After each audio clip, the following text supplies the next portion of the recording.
जितने भी छोटे छोटे फ्रेजेस होते हैं, जितने भी छोटे छोटे वर्ड्स हैं, यानी कि आज ये लगा लो वोकैब की आपकी क्लास होने वाली है। ठीक है, देखो इंग्लिश ग्रामर हम जानते हैं, रूल्स हम जानते हैं, लेकिन फिर भी कुछ सेंटेंसेज हैं जो हमसे नहीं बन पाते हैं, या फिर एक्चुअली में जो सेंस हम निकालना चाहते हैं, जो मीनिंग हम निकालना चाहते हैं, वो मीनिंग हमसे निकल नहीं पाता, या फिर कुछ हमारे सेंटेंस में ऐसे शब्द होते हैं जिनका इंग्लिश में मीनिंग हमें नहीं पता होता, और वहीं पे हमारा जो है खेल खत्म हो जाता है ना, आगे सेंटेंस बनता ही नहीं है।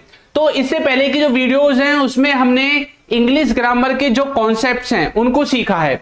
आज के वीडियो में हम कुछ इंपॉर्टेंट वर्ड्स को जो है डिस्कस करने वाले हैं। यकीन मानिए जो भी एक एक वर्ड आज की क्लास में पढ़ेंगे वो आपकी स्पोकन इंग्लिश में सबसे ज्यादा महत्वपूर्ण है, सबसे ज्यादा इंपॉर्टेंट रहेगा। ठीक है, चलो तो यहां पर हम शुरुआत करेंगे एक ऐसे मतलब ऐसे छोटे छोटे फ्रेजेस से जो सबसे ज्यादा आप इस्तेमाल कर सकते हैं सुबह से शाम तक जितनी भी आप इंग्लिश बोलते हैं। ठीक है, अब यहां पर देखो एक चीज लिखा हुआ है सेट समबडी राइट। ठीक है, अब यहां पर जो ये समबडी है ना, ये किसी भी व्यक्ति के लिए इस्तेमाल किया गया है, और देखो इसका मीनिंग क्या निकलेगा, किसी का दिमाग ठिकाने लगाना है ना, या फिर किसी को सही राह पे लाना। मान लो किसी का दिमाग घूम गया है, उल्टी सीधी बातें कर रहा है, तो आप उससे बोलते हैं इसका तो दिमाग ठिकाने लाना पड़ेगा, है ना। ऐसी चीज कुछ आप देख सकते हैं, जैसे कि हमें उसको सही राह पर लाना होगा, we will have to set him right, we will have to set him right, मतलब उसको सही राह पे लाना होगा, उसका दिमाग फिरा हुआ है फिलहाल अभी। ठीक है,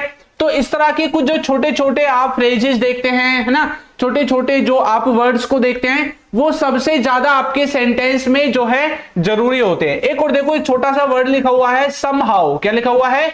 समहाउ। समहाउ का मतलब होता है किसी तरह, किसी भी तरह। जैसे आप बोलते ना कि भैया मैं किसी भी तरह से वहां से भाग निकला, यार ये तो किसी भी तरह तुझे करना ही है ना, यार तुम ना किसी भी तरह मुझे उसके बारे में बता देना। तो ये जो किसी भी तरह है ना, आप इसको समहाउ के द्वारा भी बोल सकते हैं। देखो किसी भी तरह मैं वहां से भाग निकला, मान लो वहां पर कोई दुर्घटना हो गई थी और आप बोल रहे हैं यार किसी भी तरह बस मैं भाग निकला, ये लगा लो, है ना। तो कैसे बोलोगे? Somehow I escaped from there. ठीक है, एक होता है एनी हाउ। ठीक है, इसका मतलब भी होता है किसी भी तरह। ठीक है, किसी भी तरह आपको रिस्क लेना होगा, तो you will have to take risk any how.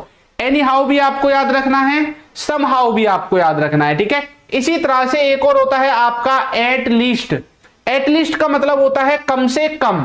जैसे आप बोलते हैं ना यार कम से कम मुझे तो बता देता, है ना, कम से कम मुझसे पूछ तो लेता, ये जो कम से कम है ना, इसके लिए आप एट लीस्ट का इस्तेमाल करते हैं। ठीक है, जैसे कि कम से कम मैं तेरी तरह बहाने तो नहीं बताता, आप किसी से बोल रहे हैं कम से कम तेरी तरह बहाने तो नहीं बताता, या फिर बहाने तो नहीं बनाता ना, जैसा बोलता हूं सही बोलता हूं। ठीक है, तो कैसे बोलोगे? At least I don't make excuses like you. ठीक है, इस तरह से।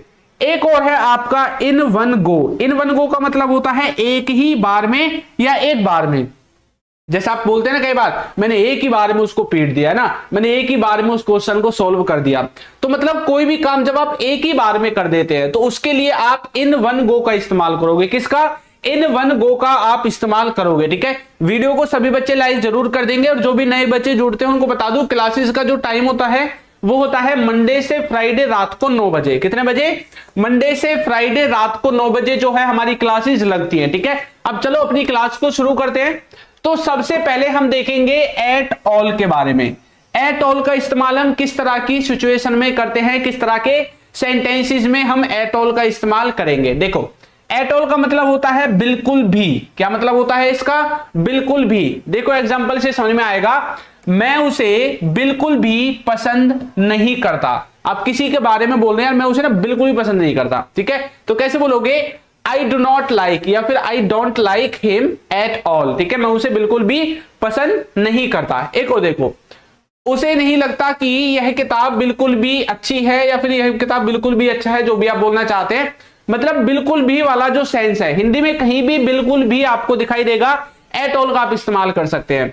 तो ही डज नॉट थिंक, या फिर ही डजंट थिंक, ऐसा भी बोल सकते हैं, that's book is good at all, ऐसा आप बोल सकते हैं। ठीक है, तो मतलब एट ऑल का मतलब है बिल्कुल भी। बिल्कुल भी वाले सेंस में आपको एट ऑल का इस्तेमाल करना है। नेक्स्ट है हमारा टू वर्ड्स, जो कि एक प्रीपोजिशन है। टू वर्ड्स का मतलब होता है किसी की तरफ, किसी की और। ठीक है, जैसे कि आप कहीं पर जा रहे हैं, मान लो बाजार जा रहे हैं, तो तो आप बोलते ना भाई आप किधर जा रहे हो, आपने बोला मैं बाजार की तरफ जा रहा हूं, है ना, वो हमारी तरफ आ रहा है। मतलब किसी की जाने की डायरेक्शन के बारे में जब हम बात करेंगे तो वहां पर टूवर्ड्स का इस्तेमाल होगा, ठीक है, की और। इसका मीनिंग क्या होगा, की और। देखो सॉरी, क्या लिखा हुआ है, वह बाजार की तरफ जा रहा था। क्या लिखा हुआ है, वह कहां जा रहा था, बाजार की तरफ जा रहा था, ठीक है। तो किसी की डायरेक्शन जब आप बताते हैं तो वहां पर आप किसका इस्तेमाल करते हैं, टूवर्ड्स का। तो he was going towards market. ये जो सेंटेंस है, ये सेंटेंस है आपके पास्ट के कॉन्टिन्यूअस का। किसका है, पास्ट कॉन्टिन्यूअस का। पास्ट कॉन्टिन्यूअस का है तो इसमें क्या आनी चाहिए, इसमें आपका वाज और वर आना चाहिए। क्या आना चाहिए, वाज वर, उसके साथ वर्ब की पहली फॉर्म में आईएनजी आनी चाहिए, ठीक है। साथ साथ मैं आपको टेंस भी बताता रहूंगा। ये जो सेंटेंस है कि वह बाजार की तरफ जा रहा था, पास्ट कॉन्टिन्यूअस का है, वाज वर आना चाहिए, साथ में वर्ब की आईएनजी वाली फॉर्म आनी चाहिए, ठीक है। तो बोलेंगे he was going towards market. तो देखो यहां पर वाज वर आया हुआ है, उसके बाद जो वर्ब है उसमें आईएनजी लगी हुई है, ठीक है। इस तरह से आप समझोगे। देखो वो हमारी तरफ आ रहा है, वो हमारी तरफ आ रहा है, कौन सा सेंटेंस है, प्रेजेंट के कॉन्टिन्यूअस का है। प्रेजेंट कॉन्टिन्यूअस का है तो क्या आना चाहिए, इजएमआर आना चाहिए और वर्ब की फॉर्म में आईएनजी वाली जो फॉर्म है वो आनी चाहिए, ठीक है। तो बोलेंगे he is coming towards us. यहां पर जो अस है ये आपका ऑब्जेक्ट है, ठीक है। ही आपका सब्जेक्ट है, इज आपकी हेल्पिंग वर्ब है, कमिंग आपकी वर्ब की फॉर्म है और टूवर्ड्स जो है ये आपकी प्रीपोजिशन है। क्या है, टूवर्ड्स आपकी प्रीपोजिशन है, ठीक है। तो वो हमारी तरफ आ रहा है। आप किसी को बोलते हैं ना वो हमारी तरफ आ रहा है, यार वो तुम्हारी तरफ देख रहा था, है ना, या वो किसी की तरफ की जब आप बात करते हैं, किसी की और की बात करते हैं तो टूवर्ड्स का आप इस्तेमाल करेंगे, ठीक है। चलो नेक्स्ट देखते हैं। इसके बाद है on the spot. On the spot आपने बहुत सुना होगा कि यार वो तो ऑन द स्पॉट ही वहां से चला गया, ऑन द स्पॉट ही वहां पे मर गया, उसकी डेथ हो गई, ऐसा बहुत सुनते हैं ना। तो ऑन द स्पॉट का मतलब होता है मौके पर ही। क्या मीनिंग होता है इसका, मौके पर ही या फिर उसी जगह पर, ठीक है। दोनों मीनिंग आप इसके निकाल सकते हैं, मौके पर ही या उसी जगह पर। मतलब जिस जगह पर काम हुआ था, दुर्घटना हुई थी या कोई भी फंक्शन था, तो आप उसी जगह के बारे में बात करें कि वहीं पे हो गया भैया जो भी कांड होना था, ठीक है। तो वहां पर आप इस्तेमाल करोगे ऑन द स्पॉट का। देखो क्या लिखा हुआ है, उसकी मौके पर ही मौत हो गई, है ना। तो ये जो मौके पर ही है ना, इसके लिए हम ऑन द स्पॉट लगाएंगे, या फिर ऐसा बोल सकते हैं उसकी उसी जगह पर मौत हो गई। जैसे कई बार होता है ना, आपने सुना भी होगा यार, जैसे आपको बताता है कोई कि वहां पे एक एक्सीडेंट हो गया था, है ना, और भाई वहां पे मौके पर ही एक तो चल बसा, है ना। तो बोलोगे he died on the spot, मतलब वो भैया ऑन द स्पॉट वहीं पे मर गया, ठीक है। नेक्स्ट है वह मौके पर ही चला गया। भाई वो मौके पे ही चला गया वहीं पे, जैसे किसी की लड़ाई बाजी थी कहीं पे, ठीक है, और आप बोले लड़ाई बाजी और वो मौके पे वहीं से वहीं चला गया, इनको उसी जगह से चला गया। तो कैसे बोलोगे, he went on the spot, मतलब वो मौके पर ही चला गया। या फिर आप ऐसा बोल सकते हैं ही वेंट फ्रॉम देयर, यहाँ पे फ्रॉम देयर भी लगा सकते हैं, उसके बाद ऑन द स्पॉट आप लगा सकते हैं। वो डिपेंड करेगा कि आप सेंटेंस में क्या बोलना चाहते हैं, किस तरह का सेंस आप निकालना चाहते हैं, ठीक है। तो सेंटेंस को तो आप किसी भी तरह से घुमा सकते हैं, कितना भी छोटा कर सकते हैं, कितना भी बड़ा कर सकते हैं, वो आपकी रिक्वायरमेंट के ऊपर डिपेंड करेगा कि भाई आपको कितनी रिक्वायरमेंट है, क्या आप बोलना चाहते हैं, ठीक है। तो ऑन द स्पॉट का मीनिंग होता है मौके पर ही या फिर उसी जगह पर। आगे देखो, अच्छा जो लोग कोर्स वगैरह लेना चाहते हैं तो हमारी एप्लीकेशन है, ठीक है, अल्फा स्पोकन इंग्लिश के नाम से हमारी एप्लीकेशन आपको मिल जाएगी, ठीक है। अल्फा स्पोकन इंग्लिश के नाम से है, वहां से जाकर आप उसको डाउनलोड कर सकते हैं। जो भी है, अगर आपको पीडीएफ वगैरह चाहिए, क्लास नोट चाहिए, तो वो आपको वीडियो के नीचे भी दिख रहे होंगे, वहां से जाकर आप नोट्स वगैरह भी ले सकते हैं। बाकी आपको एप्लीकेशन पे भी ये चीजें मिल जाएंगी, ठीक है। इसके बाद है अकॉर्डिंग टू। अकॉर्डिंग टू का मीनिंग क्या होता है, अकॉर्डिंग टू का मीनिंग होता है किसी चीज के अनुसार। क्या मीनिंग होता है, किसी चीज के अनुसार या फिर किसी चीज के हिसाब से, ठीक है। ये दोनों ही मीनिंग आपके अकॉर्डिंग टू के हैं। जैसे आप बोलते हैं ना कई बार, यार मेरे हिसाब से तुझे वहां चले जाना चाहिए ना, मेरे हिसाब से तुम्हें उससे पूछ लेना चाहिए, या फिर मेरे हिसाब से तुझे उसे बता देना चाहिए। तो ये जो मैं बोल रहा हूं ना मेरे हिसाब से, तो यहां पर किसी के भी हिसाब से या किसी के भी अनुसार, ठीक है। तो आप अकॉर्डिंग टू का इस्तेमाल कर सकते हैं अगर हिंदी में इस तरह का कुछ भी आपको दिखाई देता है। जैसे कि मेरे अनुसार तुम आ सकते हो, जैसे आपके घर में मान लो कोई फंक्शन वगैरह है, ठीक है। अब आपके जो दोस्त है वो बहुत ज्यादा हरामी है, ठीक है, आपके घर वालों को पता है किसके दोस्त बहुत ज्यादा हरामी है, ठीक है। तो भैया आपके जो दोस्त हैं उनकी छवि आपके घर वालों की नजरों में अच्छी नहीं है। अब आपको फोन करके बोल रहे हैं, मान लो आपके बर्थडे की पार्टी है, भैया हम भी आ जाएं या नहीं बुलाएगा, मैं भी, आप क्या बोल रहे हैं, देख मेरे हिसाब से तो आ जाओ, है ना। लेकिन भैया घर वालों को तुम ही देख लेना, ठीक है। तो कोई भी आप अपना ओपिनियन देते हैं मेरे हिसाब से, उसके हिसाब से, कोई भी सेंस हो किसी भी तरह का, ठीक है। तो बोलोगे according to me you can come, मेरे हिसाब से तो आ सकते हो, जो माहौल है उसको देख करके, ठीक है। आगे देखो, मेरे घर वालों के हिसाब से तुम ठीक हो, भाई मेरे घर वालों के हिसाब से तो तुम ठीक हो, ठीक है। According to my family you are good, तो अकॉर्डिंग टू के हिसाब से या के अनुसार, दोनों ही सेंसेस में आप अकॉर्डिंग टू का जो है इस्तेमाल करोगे, ठीक है। अच्छा, जो बच्चे फ्री ऑफ कॉस्ट इंग्लिश सीखना चाहते हैं ना, जिनको ये लगता है कि सर हमें बिल्कुल फ्री में इंग्लिश चाहिए, ठीक है, फ्री इंग्लिश चाहिए, पूरा कोर्स चाहिए सर, पूरा कोर्स, ठीक है, और बिल्कुल बेसिक से, जिसमें बेसिक से और जो भी मॉडरेट या एडवांस लेवल या हाई लेवल जो भी आप बोलते हैं वहां तक की क्लासेस हो, ऐसा कोई कोर्स है, ऐसी हमने एक प्लेलिस्ट बना रखी है 60 डेज वाली, ठीक है। 60 डेज इंग्लिश स्पीकिंग कोर्स के नाम से हमारी एक प्लेलिस्ट आपको मिल जाएगी। आप हमारे यूट्यूब चैनल पे जाओगे इंग्लिश विद चिंटू पे, वहां पे आपको 1 से 60 दिन तक की पूरी प्लेलिस्ट मिलेगी। इसको अगर आप देख लेते हैं तो आपका बेसिक बिल्कुल मजबूत हो जाएगा, स्पोकन इंग्लिश के बारे में बहुत सारी चीजें आपको पता चल जाएंगी, ठीक है। तो जो ये चाहते हैं कि सर हमें सीरीज में चाहिए, मतलब शुरू से चाहिए, तो वो हमारी इस प्लेलिस्ट को फॉलो कर सकते हैं। यूट्यूब चैनल पे जाओगे प्लेलिस्ट मिल जाएगी। अगर किसी को फिर भी प्लेलिस्ट नहीं मिलती है तो आप क्या करना, ये जो नंबर आपको नीचे दिख रहा है इस पे व्हाट्सएप पे मैसेज कर देना, सर प्लेलिस्ट का लिंक दे दो, आपको प्लेलिस्ट का जो लिंक है वो भेज दिया जाएगा, ठीक है। चलो आगे बढ़े, देखो नेक्स्ट है हमारा एज इफ। एज इफ का मतलब होता है जैसे कि, इसका मतलब क्या होता है, जैसे कि। एक बात और याद रखनी है, आप कहीं पे कोई और वीडियो देखते हैं, ठीक है, किसी और टीचर की, यहाँ पे मेरी देखते हैं, या फिर उसके बाद किसी और थर्ड टीचर की देखते हैं, ठीक है, तो क्या होता है कि कहीं पे आपको मीनिंग थोड़ा बहुत ऊपर नीचे मिल सकता है, लेकिन उनका कॉन्सेप्ट वही रहेगा, सेंस वही रहेगा जो यहां पे आपको मिलेगा। तो ये आपके मन में कभी कंफ्यूजन ना हो कि सर आप ये बता रहे हैं, उस टीचर ने मुझको ये बताया था, किताब में ये लिखा हुआ था, गूगल पे मैंने ट्रांसलेट किया था, मुझे ऐसे मिला। हर जगह देखो गूगल एक मशीन है, वो अपना जैसा फंक्शन उसमें डाला है उसके हिसाब से ट्रांसलेशन करेगा, रियल मैन की तरह वो कभी नहीं काम कर सकता, ठीक है। और जो मीनिंग है ना, जो कॉन्सेप्ट है वो सेम ही रहेगा, बस भले ही ये जैसे की जगह जैसे ही ऐसा कुछ दिख जाए, लेकिन फर्क कुछ नहीं आएगा, जो कॉन्सेप्ट है वो कॉन्सेप्ट आपका सेम रहने वाला है, ठीक है। तो एज इफ का मतलब होता है जैसे कि। देखो आप बोल रहे हैं ऐसा लग रहा है जैसे कुछ होने वाला है, अब देखो यहां पे मैंने जैसे ही लिखा है सिर्फ, है ना, मैंने की का इस्तेमाल नहीं किया, लेकिन मीनिंग तो वही निकल रहा है ना जैसे मैं ऊपर बोलना चाहता हूं। तो इंग्लिश में आप ये बात याद रखना, आप हिंदी में जो सेंटेंस बोल रहे हैं या देख रहे हैं या पढ़ रहे हैं, उसका एग्जैक्ट ट्रांसलेशन करने की कोशिश मत करना।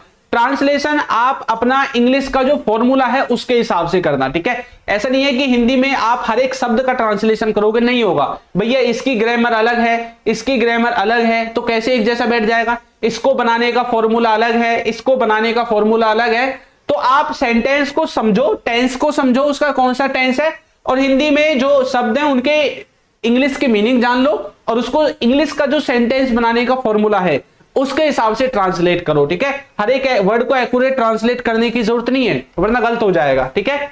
तो यहां पे बोलोगे आप ऐसा लग रहा है कि जैसे कुछ होने वाला है, देखो तो बोलोगे इट लुक्स मतलब ऐसा लग रहा है, ऐसा लगता है। एज इफ मैंने इस्तेमाल किया है किसके लिए, जैसे के लिए। As if something going to happen, ठीक है भाई, ऐसा लग रहा है, ऐसा प्रतीत हो रहा है। इट सीम्स का इस्तेमाल भी आप करते हैं अगर प्रतीत होने वाला सेंस होता है, ठीक है, कि भैया जैसे कुछ होने वाला है, समथिंग गोइंग टू हैपन। ऐसा लग रहा है जैसे बारिश होने वाली है, तो बोलोगे it looks as if it is going to rain, ठीक है। तो कुछ होने वाला है उसके लिए तो हम हैपन का इस्तेमाल करते हैं, या गोइंग टू का इस्तेमाल कर लेते हैं ना, या फिर कुछ होने जा रहा है अबाउट टू का इस्तेमाल भी कर लेते हैं। लेकिन जैसे कि के लिए आप सिर्फ एज इफ का ही इस्तेमाल करोगे, ओके। चलो आगे है हमारा नेक्स्ट जो है as well as. As well as आपने सेंटेंस में देखा होगा, एज वेल एज का मीनिंग होता है इसके साथ ही या फिर साथ साथ में, ठीक है, इसके साथ ही या फिर साथ साथ। देखो जैसे कि वह स्कूल के साथ साथ कॉलेज जाती है ना भाई, वैसे तो हो नहीं सकता वैसे स्कूल भी, लेकिन हो सकता है कि भैया स्कूल में जाती हो पढ़ाने और कॉलेज जाती हो खुद पढ़ने, है ना, ऐसा तो हो सकता है। लेकिन ऐसा नहीं हो सकता कि स्कूल में भी पढ़ने ही जाओ और कॉलेज में भी पढ़ने ही जाओ, है ना भाई, स्कूल पास नहीं करोगे कॉलेज में कैसे एडमिशन ले लोगे। तो ऐसा हो सकता है कि भाई कोई डिस्टेंस से कॉलेज कर रहा हो, ठीक है, और साथ के साथ स्कूल में टीचर का काम कर रहा हो, पढ़ाने जाता हो बच्चों को, ठीक है। तो वह स्कूल के साथ साथ कॉलेज जाती है, कैसे बोलोगे, she goes to school as well as college, ठीक है। तो ये जो एज वेल एज है ना, इसका मतलब होता है साथ ही साथ, ठीक है। साथ के साथ आप जब किसी दूसरे काम को भी करते हैं तो वहां पर आप एज वेल एज का इस्तेमाल करते हैं। एक बात हमेशा याद रखना, हमेशा सिर्फ और सिर्फ फॉर्मूले पर ही जो है यानी कि ग्रामर को सीखने पर ही ज्यादा ध्यान मत देना, साथ के साथ सेंटेंसेस को भी पढ़ते रहना, ठीक है। साथ के साथ वोकैब, अपनी वर्ड पावर को भी जो है थोड़ा मजबूत कर लेना, ताकि आपको सेंटेंस को बनाने में दिक्कत ना आए, ठीक है। यूट्यूब पे बहुत सारी वीडियोस हैं भैया, वर्ब को सीखने के लिए, वर्ड्स को सीखने के लिए, वोकैब को सीखने के लिए, वर्ड मीनिंग याद करने के लिए बहुत सारी वीडियोस मिल जाएंगी। तो अगर दिन में आप एक वीडियो ग्रामर की देखते हैं तो भैया कम से कम एक वीडियो आप वोकैब की भी देखें, ठीक है, ताकि आपकी जो वर्ड है, जो शब्द होते हैं, जो वस्तु होती हैं, उनकी इंग्लिश मीनिंग आपको पता चलती रहे, ठीक है। क्योंकि जितनी ज्यादा ग्रामर है जरूरी, उतनी उससे भी ज्यादा वोकैब जरूरी है। अगर आपको इंग्लिश में जो है किसी का स्ट्रक्चर नहीं पता है सेंटेंस का कि भाई ये कैसे बनेगा, लेकिन अगर आपको वर्ड मीनिंग आते हैं ना तो भी आप टूटा फूटा जैसा तैसा करके उसको बना लोगे। लेकिन अगर आपको वर्ड मीनिंग ही नहीं आते लेकिन स्ट्रक्चर पूरा पता है, अब मान लो आपको स्ट्रक्चर तो पता है लेकिन वर्ड मीनिंग नहीं आते, ठीक है, तो कैसे बनाओगे फिर सेंटेंसेस को? जैसे कि यहीं पे देख लो, अब जैसे यहाँ पे लिखा हुआ है साथ साथ, है ना। अब यह साथ साथ आपको पता ही नहीं है इसको इंग्लिश में क्या कहते हैं, ठीक है। अब जैसे जाती है, या फिर यहाँ पे लगा लो ये स्कूल लगा लो, या फिर वह लगा लो। अगर इनका आपको इंग्लिश में मीनिंग ही नहीं पता होगा, फॉर्मूला बेशक आपको पता है, तो फिर सेंटेंस बनेगा कैसे, है ना। अब जैसे यहाँ पे फिर से साथ साथ आ गया, यहाँ पे काफी आ गया, है ना, भी पीता आ गया। भाई इनका जब पता ही नहीं है इंग्लिश में मीनिंग क्या होगा, तो कितना ही आपको टेंस आते हो, कितना ही ग्रामर आते हो, कितने मॉडल वर्ब आते हो, आप सेंटेंस नहीं बना पाओगे। तो वोकैब भी आपको याद होनी जरूरी है, ठीक है। तो मैंने भी बहुत सारी वीडियोस बना रखी है वोकैब के ऊपर, अगर आप उनको देखना चाहते हैं तो उनको भी देख सकते हैं। चलो, तो मैं चाय के साथ साथ कॉफी भी पीता हूं। आप क्या बोल रहे हैं? भाई चाय भी सही लगती है और कॉफी भी सही लगती है, भैया मैं दोनों को पी लेता हूं, है ना, चाय के साथ साथ कॉफी भी पीता हूं। तो बोलोगे I drink tea as well as coffee, ठीक है। तो भैया एज वेल एज का मतलब यहां पे क्या निकला है? साथ साथ, ठीक है, या फिर इसके साथ ही। इन दोनों मीनिंग को आप एज वेल एज के द्वारा निकाल सकते हैं, ठीक है। नेक्स्ट देखो, नेक्स्ट है हमारा फॉर श्योर। फॉर श्योर तो आपने बहुत बार सुना होगा। फॉर श्योर का मीनिंग क्या होता है? फॉर श्योर का मीनिंग होता है पक्का। क्या होता है इसका मीनिंग? पक्का या फिर निश्चित रूप से, इसके दोनों मीनिंग होते हैं। आप जब किसी चीज के बारे में पक्का पता होता है आपको, आप श्योर होते हैं, बोलते हैं ना भाई तो श्योर है ना, तो वही वाला श्योर एक तरह से लगा लो। फॉर श्योर मतलब आप पूरी तरह से उसके बारे में पक्का पता है, आपको पूरी जानकारी है, श्योर है, निश्चिंत है, तब आप फॉर श्योर का इस्तेमाल करोगे। देखो जैसे कि हम पक्का नहीं कह सकते कि क्या होगा, है ना, कोई आपके बारे में या किसी चीज के बारे में कोई पूछ रहा है, तो आप बोल रहे थे मैं बता तो दूंगा लेकिन मैं पक्का नहीं कह सकता कि क्या होगा। तो ये जो पक्का है ना, इसके लिए फॉर श्योर का इस्तेमाल करोगे। देखो we can't say for sure, ठीक है, व्हाट विल हैपन। तो भैया हम नहीं बता सकते पक्का कि क्या होगा, ठीक है। तो इस तरह से आप फॉर श्योर का मीनिंग लिखोगे, पक्का या फिर निश्चित रूप वाले जो सेंटेंसेज होते हैं हिंदी में, इस तरह के जितने भी शब्द दिखेंगे फॉर श्योर का इस्तेमाल करोगे। जैसे कि उसे पक्का पता नहीं है, ठीक है, तो बोलोगे he does not know for sure, ठीक है, he doesn't know for sure. ऐसा भी आप सेंटेंस को बना सकते हैं। अच्छा देखो, आपने एक काम कर सकते हैं, ये जितने भी ऐसे छोटे छोटे फ्रेज, छोटे छोटे वर्ड्स आपको दिखते हैं ना, जिनको ज्यादातर आप देखते हैं सेंटेंसेज में हिंदी में, या सुबह से शाम तक लोगों को बोलते हुए देखते हैं, अगर आपको याद नहीं है तो उन सबको एक कॉपी में लिख लो, ज्यादा से ज्यादा 4-5 पेजों में आ जाएंगे, ठीक है, और उन सबको अच्छे से याद कर लो। फिर उसके बाद अपने सेंटेंस में आप इस्तेमाल करना उनको स्टार्ट कर सकते हैं, ठीक है। चलो, तो नेक्स्ट है हमारा आफ्टर ऑल। आफ्टर ऑल का मतलब होता है आखिरकार। क्या मतलब होता है इसका? आखिरकार। जैसे आप केवल बोलते ना, आखिरकार वो मान ही गया। आखिरकार यानी कि बाद में, अंत में, लास्ट में, ऐसा भी आप बोल सकते हैं, ठीक है। तो आखिरकार वो मान ही गया, आखिरकार उसने हाँ बोल ही दिया। तो आखिरकार के लिए आप आफ्टर ऑल का इस्तेमाल करोगे। देखो आखिरकार वह तुम्हारा भाई है। मान लो आप किसी को पीट रहे हैं ना, वो पीट रहे हैं क्योंकि उसने कुछ गलती की होगी, अभी आप उसको धमका रहे हैं या पीट रहे हैं, ठीक है। अब आप उसको बुरी तरह धमका रहे हैं, पीट रहे हैं, तो भैया पड़ोसी आके बोलते भैया इतना क्यों पीट रहा है, तेरा भाई तो है, आखिरकार तेरा भाई है, क्या हो गया, है ना। तो कैसे बोलोगे? After all he is your brother, ठीक है, भैया तुम्हारा भाई ही है। तो आफ्टर ऑल का मतलब होता है आखिरकार या आखिरकार, ठीक है, आखिरकार हम आएंगे। तो कैसे बोलोगे? After all we will come, after all we will come. तो आफ्टर ऑल का मतलब है आखिरकार, ठीक है। देखो ये वाला जो सेंटेंस है, ये वाला हम आएंगे, ये फ्यूचर का सेंटेंस है। किसका है? फ्यूचर के इंडेफिनेट में सेंटेंस बनेगा, ठीक है। तो यहाँ पे सब्जेक्ट है, फिर आपका विल आया है, फिर आपकी वर्ब की फॉर्म आई है, और आफ्टर ऑल इसलिए आया है क्योंकि सेंटेंस में आखिरकार का हमने इस्तेमाल किया है। ये जो सेंटेंस है ये आपके सिंपल सेंटेंसेस से मिलके बना हुआ है। किससे? सिंपल सेंटेंसेस से, ठीक है। जो रोजाना क्लास लेते हैं उनको पता होगा कि सिंपल सेंटेंसेस क्या होते हैं, लेकिन जिनको नहीं पता वो तो अभी यही ढूंढ रहे होंगे, सर इज़-एम-आर आ गया लेकिन आईएनजी नहीं दिखाई दे रही सर, अब आईएनजी यूअर में लगाएं या ब्रोदर में लगाएं, है ना। कुछ तो लोगों को तो यही होगा जिन्होंने सिंपल सेंटेंसेस नहीं पढ़े, उनको तो भैया यही कंफ्यूज रहेगा, है ना, यही कंफ्यूजन रहेगा कि सर यूअर में आईएनजी लगाएं, यूअरिंग बना दे क्या इसको ब्रोदरिंग बना दे क्या, है ना। तो भैया ये सिंपल सेंटेंस है, इज़-एम-आर बेशक आया है लेकिन इसमें आईएनजी नहीं आएगा। सिंपल सेंटेंसेस में आईएनजी वाईएनजी कुछ नहीं होता, ठीक है। सिंपल सेंटेंसेस को बनाने का फॉर्मूला अलग होता है, ओके। चलो उसके बाद है एट फर्स्ट। एट फर्स्ट का मतलब होता है पहले या फिर शुरू में, पहले या फिर शुरू में, ठीक है। तो पहले या शुरू के सेंस में आप एट फर्स्ट का इस्तेमाल करोगे। देखो पहले तो वह नहीं आया, पहले तो वो नहीं आया, मतलब भैया आपने किसी को कॉल किया था, ठीक है, और भैया उसने उस टाइम पे तो कुछ जवाब नहीं दिया, आया ही नहीं, मना कर दिया, बोल दिया मैं काम में बिजी हूं, तो आप क्या बोलोगे? पहले तो नहीं आया लेकिन बाद में आ गया, है ना। तो कैसे बोलोगे? At first he didn't come या he did not come. At first he didn't come या डिड नॉट कम आप इस्तेमाल करोगे पहले तो वाले सेंस में, ठीक है। इसके बाद है पहले तो किसी ने मुझ पर विश्वास नहीं किया, जैसे आप किसी को कुछ बता रहे थे, भाई ऐसा भी होता है ना, चिंटू सर की क्लास रात को 9 बजे होती है, बहुत अच्छा पढ़ाते हैं, है ना, एक ही बारे में समझ में आ जाता है, कॉन्सेप्ट क्लियर हो जाता है। अब आप क्या बोल रहे हैं? सर पहले तो किसी ने हम पे विश्वास नहीं किया लेकिन जब खुद ने क्लास ली तो सब विश्वास करने लगे, तो कैसे बोलोगे? No one believed me at first. At first मतलब पहले तो, ठीक है। तो पहले तो या शुरू में आप इस्तेमाल करोगे एट फर्स्ट का, ओके। आ गया भाई समझ में? चलो तो वीडियो को लाइक जरूर करेंगे, जिन बच्चों ने वीडियो को लाइक नहीं किया भाई वीडियो को जरूर लाइक करके जाएं, ठीक है। चलो इसके बाद है वर्थ। ये एक ऐसा वर्ड है, इस पे लगा लो भैया 3 स्टार। कितने लगा लो? 3 स्टार, ठीक है। 5 स्टार तो नहीं है लेकिन 3 स्टार का काम तो ये करता ही है। ये वर्थ जो लिखा हुआ है ना, ये आपने आपके फोन में मैसेज आएगा वहां पे भी देखने को मिलेगा, कोई चीज आप खरीदोगे वहां पर भी देखने को मिलेगा, आपके पास कोई मतलब कूपन वगैरह रहेगा उसमें भी आपको देखने का मिलेगा, है ना। वर्थ का मतलब होता है के लायक। क्या है इसका मतलब? के लायक, ठीक है। क्या है? के लायक। देखो जैसे कि ये 100 रुपए के लायक है, भाई कितने के लायक है? 100 रुपए के। आपने कोई चीज देखी और वो जो जिसकी वो चीज है दुकानदार है वो बोल रहा है भाई ये तो बहुत, वो बोल रहा है महंगी है, 400 की है, 500 की है, 700 की है। अब आप क्या बोल रहे हैं? देखने में तो ऐसी लग रही है बस 100 रुपए के लायक हो, है ना। यानी कि जब आप किसी की वैल्यू के बारे में बताते हैं भाई हाँ इतने के लायक है कोई चीज, वहां पर आप वर्थ का इस्तेमाल करोगे। तो इट इज वर्थ 100 रेस, या फिर ये 100 रुपीज की लायक है बस, ठीक है। वह इसके लायक है। अब किसी व्यक्ति के बारे में बात कर रहे हैं तो कैसे बोलोगे? या फिर किसी वस्तु के बारे में बात करोगे तब भी बोल सकते हैं। तो that is worth for it. आपने ये बहुत सुना होगा, वर्थ फॉर इट, है ना, ये वाला। मतलब कोई भी चीज है उसका जो दाम है उसके लायक वो है या नहीं है, आप वर्थ का जो है इस्तेमाल करेंगे।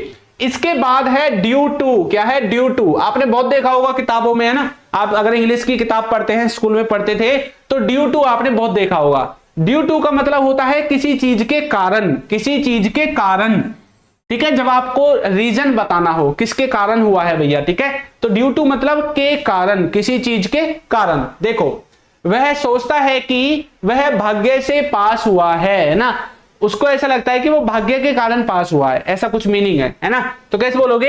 ही thinks that he passed due to luck. अब यहां पे देखो ड्यू टू तो मैंने लिख दिया इंग्लिश में, लेकिन हिंदी में तो कहीं पे मुझे के कारण दिखा है ही नहीं, है ना, के कारण तो कहीं पे लिखा ही नहीं हुआ। तो भैया इसका मीनिंग पढ़ो एक बार। वह सोचता है कि वह भाग्य से पास हुआ है, उसको ऐसा लगता है कि भाग्य के कारण पास हुआ है, उसका लक चल गया, ठीक है। ऐसा सेंस आपको दिखाई देगा, तब आप ड्यू टू का इस्तेमाल कर सकते हैं, ठीक है। देखो वह इसके कारण नहीं आया, भाई वो इसके कारण नहीं आया, कोई होगा भैया उसका रीजन, ठीक है। तो he did not come due to this. Sentence जो है ये वाला जो सेंटेंस है ये पास्ट के इंडेफिनिट का है। किसका है? पास्ट इंडेफिनिट का। और ये वाला जो सेंटेंस है इसमें हमने किया है पास्ट इंडेफिनिट का ही इस्तेमाल किया, तो इसको भी पास्ट इंडेफिनिट में आप लिख सकते हैं। बाकी इसको आप प्रेजेंट के परफेक्ट में भी बना सकते थे अगर चाहते तो, ठीक है। लेकिन इंग्लिश में हमने इसको पास्ट के इंडेफिनिट में बना दिया तो कोई बात नहीं। ये पहचान में कैसे आए कि भैया ये पास्ट का इंडेफिनिट, ये देखो इसमें लगा हुआ है डिड, डिड के बाद लगा हुआ है नॉट, और नॉट के बाद लगी हुई है वर्ब की पहली फॉर्म। तो ये स्ट्रक्चर जिन बच्चों ने टेंस जानते हैं उनको पता चल गया होगा कि डिड के साथ वर्ब की पहली फॉर्म आती है और डिड को एज ए हेल्पिंग वर्ब हम पास्ट के इंडेफिनिट टेंस में इस्तेमाल करते हैं। किसमें इस्तेमाल करते हैं? पास्ट के इंडेफिनिट टेंस में इस्तेमाल करते हैं। ठीक है, आगे समझ में ड्यू टू। आगे बढ़े, चलिए नेक्स्ट देखते हैं। इसके बाद है बिकॉज ऑफ। बिकॉज ऑफ का मतलब होता है किसी की वजह से, किसी की वजह से। ठीक है, किसी के कारण या किसी की वजह से आप ऐसे सेंस में बिकॉज ऑफ का इस्तेमाल करोगे। देखो, मैं तुम्हारी वजह से आया था, आप किसी को बोल रहे हैं भाई मैं आता नहीं यहां पे, मैं इसलिए आया क्योंकि तू यहां पे आया ना, भाई तेरी वजह से आया हूं मैं तो यहां पे। कैसे बोलोगे? I had come because of you, भैया मैं तुम्हारी वजह से आया हूं। ठीक है, वह तुम्हारी वजह से चली गई। क्या बोल रहे हैं आप? भाई वो तुम्हारी वजह से चली गई। ठीक है, भाई तू नहीं आता ना, वो जाती नहीं। कैसे बोलोगे? She went because of you, she went because of you. तो किसी की वजह से, किसी के कारण, किसी के द्वारा, ऐसा कुछ मोटा मोटा सेंस मिलेगा बिकॉज ऑफ का। ठीक है, आगे बढ़ते हैं। देखो नेक्स्ट है ऑन बिहाफ। ऑन बिहाफ का मतलब होता है किसी की ओर से या किसी की तरफ से। आप किसी की ओर से या किसी की तरफ से, जब भी ऐसे दो सेंस देखोगे सेंटेंस में, इस तरह के वर्ड्स देखोगे तो आप बिहाफ का इस्तेमाल करोगे। ठीक है, ऑन बिहाफ। यह मैंने उसकी तरफ से किया। ठीक है, आपने कोई काम किया, ठीक है, वो नहीं आया उस टाइम पे, तो आप बोल रहे भाई मैंने किया है उसकी तरफ से। ठीक है, तो कैसे बनाओगे? I did it. कौन सा टेंस है? Past indefinite. कौन सा है? Past indefinite. डिड को देखते पता लग जाना चाहिए ना, आई डिड इट। लेकिन ये मत सोचना कि भाई यहाँ पे डिड हेल्पिंग वर्ब है, डिड हेल्पिंग वर्ब नहीं है, यहाँ पे वर्ब की सेकंड फॉर्म है। डिड हेल्पिंग वर्ब की तरह काम भी करती है, वर्ब की सेकंड फॉर्म की तरह भी काम करती है। डू की सेकंड फॉर्म होती है डिड। ठीक है, तो I did it on his behalf, मैंने उसके बिहाफ पे ये काम किया। ठीक है, वह मेरी तरफ से यह करता है, यानी कि मेरी ओर से करता है, मेरी तरफ से करता है। तो बोलोगे he does this on my behalf. अब यहाँ पे ये जो डज है, इसको भी ये मत सोच लेना कि ये हेल्पिंग वर्ब है, ये डज यहाँ पे मेन वर्ब है। ही क्या है? Third person singular. Third person singular देखो ऐसे समझोगे, ही क्या है? थर्ड पर्सन सिंगुलर है। प्रेजेंट इंडेफिनिट में ही के साथ क्या लगना चाहिए? ही के साथ SEIS लगना चाहिए, तो बन गया डज। क्योंकि प्रेजेंट इंडेफिनिट में थर्ड पर्सन सिंगुलर सब्जेक्ट के साथ वर्ब की पहली फॉर्म में SEIS लगता है। तो यहां पर डू है मेन वर्ब, उसके साथ हमने सब्जेक्ट के हिसाब से SEIS लगा दिया। ठीक है, तो ही डज दिस, उसने वह यह करता है, वो इस काम को करता है, ऐसा जो मीनिंग है आपको यहां पर दिखाई देगा। ठीक है, चलो आगे बढ़े। तो ऑन बिहाफ का मतलब होता है किसी की तरफ से, किसी की ओर से। नेक्स्ट है क्लोज टू। क्लोज टू का मतलब होता है पास में। क्या होता है? पास में या किसी के नजदीक की जब आप बात करते हैं, किसी के पास की बात करते हैं। अब ये पास वो नहीं है पास फेल वाला, ये नजदीक वाला पास है ना, जैसे मेरे नजदीक खड़ा हो जाए ना, तो भैया नजदीक के लिए है ना, या फिर किसी के नजदीक के लिए, पास के लिए, इन दोनों ही सेंसेस में आप क्लोज टू का इस्तेमाल करोगे। देखो, मैं तुम्हारे पास हूं, आप कैसे बोल रहे हैं? मैं पास ही हूं तुम्हारे, कहीं नहीं गया है ना, तो बोलोगे I am close to you, भाई मैं तुम्हारे पास ही हूं, कहीं नहीं हूं, दूर नहीं हूं। ठीक है, तो वह घर के पास है, तो बोलोगे he is close to house. ये सेंटेंस फिर से अगर आप देखोगे सिंपल सेंटेंसेस की तरह हमने इनको बनाया है। देखो ING कहीं पर भी नहीं दिखाई दे रही ना इज MR के साथ है, यहां पे भी देखो इज है, इसके साथ भी कहीं पे नहीं है। तो ये दोनों सेंटेंसेस ही आपके सिंपल सेंटेंस की तरह बनाए गए हैं। किसकी तरह बनाए गए हैं? सिंपल सेंटेंस की तरह बनाए गए हैं। ठीक है, हो गया सभी को क्लियर? आगे बढ़े, चलो नेक्स्ट है हमारा इन डिटेल। क्या है इसका meaning? In detail. In detail का मतलब होता है विस्तार से, है ना, यानी कि जब आप पूरी बात डिटेल में किसी से पूछना चाहते हैं, डिटेल में किसी को कुछ बताना चाहते हैं, तो ऐसी कंडीशन में ऐसे अगर मीनिंग आपको दिखाई देते हैं तो आप इंग्लिश में इन डिटेल का इस्तेमाल करोगे, विस्तार से। मैंने जो कुछ देखा उसे बता दिया, मतलब आपने उसको डिटेल में बता दिया, विस्तार से बता दिया, पूरी बात बता दी, तो वहां पर आप इन डिटेल का इस्तेमाल करोगे। तो कैसे बोलोगे? आई एक्सप्लेन्ड हिम इन डिटेल। फिर से वर्ब की सेकंड फॉर्म है, पास्ट इंडेफिनिट है। ठीक है, हिम आपका ऑब्जेक्ट है यहाँ पे। ठीक है, इन प्रीपोजिशन है, डिटेल एक तरह से ये जो शब्द है इसके मीनिंग की तरह हमने इस्तेमाल कर दिया। ठीक है, वैसे प्रीपोजिशन के बाद उसका ऑब्जेक्ट आता है। ठीक है, तो I explained him in detail what I had seen, जो मैंने देखा था उसको सारी बातें मैंने किस में बता दी? डिटेल में बता दी। ठीक है, आगे देखो, उसने मुझे विस्तार से बताया। भाई विस्तार से बताइए एक एक बात, कैसे बोलोगे? He told me in detail, उसने मुझे विस्तार में सारी चीजें बता दी, बोल दी, कह दी। आप टोल्ड का इस्तेमाल कर सकते हैं, ठीक है। He told me in detail everything about you, कुछ भी आप जो बोलना चाहते हैं बोल दो, ठीक है। बस सेंटेंस का सेंस वही निकलना चाहिए जो आप कहना चाहते हैं, और भैया ऐसा भी सेंटेंस बनाना है जो सामने वाला हमारे सेंटेंस को समझ सके, ठीक है। नेक्स्ट है हमारा टेक टाइम। क्या है टेक टाइम? टेक टाइम का मतलब होता है समय लेना। क्या मीनिंग होता है इसका? समय लेना। टेक टाइम का मतलब समय लेना। जैसे आप बोलोगे किसी से कि भैया यह तो समय लेगा, इसमें तो टाइम लगेगा। आप जैसे बोलते ना कि भैया ये कितने दिन लगेगा, वो बोलेगा टाइम लगेगा इसमें तो कैसे बोलोगे? इट विल टेक टाइम, यह समय लेगा, टाइम लेगा, इंतजार कर लो, ठीक है। तो इट विल टेक टाइम। अब बच्चे बोलेंगे सर क्लास कब खत्म होगी? मैं बोलूंगा इट विल टेक टाइम, भैया अभी तो ये समय लेगी, थोड़ा सा और है ना, थोड़ी और लंबी आपकी जो क्लास है वो चलने वाली है। ओके चलो, वह ज्यादा समय नहीं लेगा। अगर आपको नेगेटिव बनाना है तो बोलोगे he won't take time too much, ठीक है। तो वो ज्यादा समय नहीं लेगा, ठीक है। तो इस तरह से आप टेक टाइम का जो है इस्तेमाल करोगे अपने सेंटेंस में। एक और है आपका एट टाइम्स। एट टाइम्स तो बहुत मिलेगा और आपकी डेली स्पोकन में भी बहुत ज्यादा आपको जो है इस्तेमाल होने वाला है, काम देने वाला है। इसका मीनिंग होता है कभी कभी या फिर कई बार। क्या मीनिंग होता है? कभी कभी या फिर कई बार, दोनों ही मीनिंग आप निकाल सकते हैं, ठीक है। जैसे कि कभी कभी वह ऐसा करता है, जैसे आप कई बार बोलते हैं ना कभी कभी करता है वो ऐसा, तो कैसे बोलोगे? He does like this eight times, ठीक है। तो वो कभी कभी ऐसा करता है, वह कभी कभी आता है, कभी कभी आता है। ही कम्स एट टाइम्स, ठीक है। तो दोनों ही सेंटेंसेस को एट टाइम्स वालों को आप इस तरह से इंग्लिश में ट्रांसलेट कर पाओगे, लेकिन होगा जब आपको मीनिंग पता होगा। नेक्स्ट है हमारा as far as. As far as का मीनिंग होता है जहां तक। इसका मीनिंग क्या होता है? जहां तक। देखो, जहां तक मुझे पता है, कैसे बोलोगे? As far as I know, जहां तक मुझे पता है, as far as I know, ठीक है। नेक्स्ट है जहां तक मैं देख सकता हूं, as far as I can see, या फिर जहां तक मैं जानता हूं, जहां तक मैं देख सकता हूं, जहां तक मुझे पता है ना, जहां तक उसने मुझको बताया। आप ऐसे सेंसेस में जहां तक के लिए एज फार एज का इस्तेमाल कर सकते हैं अपने सभी सेंटेंसेस को ट्रांसलेट करने के लिए। किसके लिए? सेंटेंसेस को ट्रांसलेट करने के लिए, ठीक है। चलो, तो यहां तक सभी को क्लियर है? ओके, आगे बढ़े। इसके बाद आपके कुछ शब्द और बच जाते हैं ना। अब जैसे यहाँ पे कुछ प्रीपोजिशंस के शब्द भी लिखे हुए हैं, है ना, जैसे कि फ्रॉम हो गया, ऑफ हो गया, बियॉन्ड हो गया, थ्रो हो गया, अबोव हो गया। ये मैंने आपको प्रीपोजिशन की जो क्लास थी उसमें अच्छे से कराए थे, ठीक है। अब मुझे जल्दी से मीनिंग आप बताओगे, कुछ आपको मैं पूछने वाला हूं, देखता हूं कितने आपको शब्द जो है वो याद है। एक है आपका ये वाला ऑफ, एक है आपका ये वाला ऑफ, ठीक है। तो इन दोनों में मुझे जल्दी से अंतर बताओ कि इस ऑफ का मीनिंग क्या होता है, इस ऑफ का मीनिंग क्या होता है। एक है जिसमें ओ के बाद सिंगल एफ आता है, एक है जिसमें ओ के बाद डबल एफ आता है। इन दोनों में अंतर क्या होता है, क्या आप बता सकते हैं? चलिए, तो देखो, ये जो पहला वाला है ऑफ, ठीक है, इसका मतलब होता है हिंदी में काके की। आपने सीखा होगा काके की।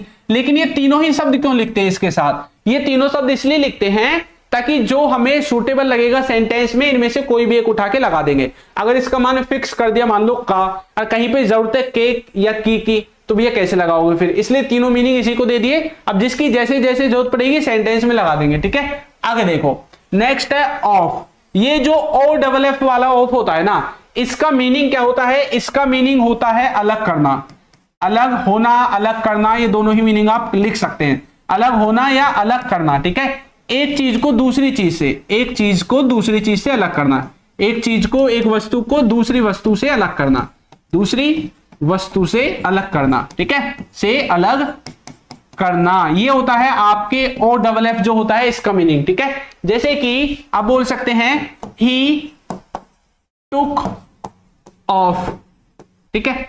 तो अब जैसे ही मैंने लिखा ही टुक ऑफ, तो इसका मतलब है कि ऑफ जो लिखा गया है, मान लो इसके पीछे इट भी लिखा हुआ है, तो इस वस्तु को इसने अलग कर दिया है कहीं दूसरी वस्तु से, ठीक है, दूसरी जगह से, दूसरी चीज से, ऐसा इसका मीनिंग निकलता है, ठीक है। उसके बाद कुछ सेंटेंसेस और मैं आपसे पूछने वाला हूं, ठीक है।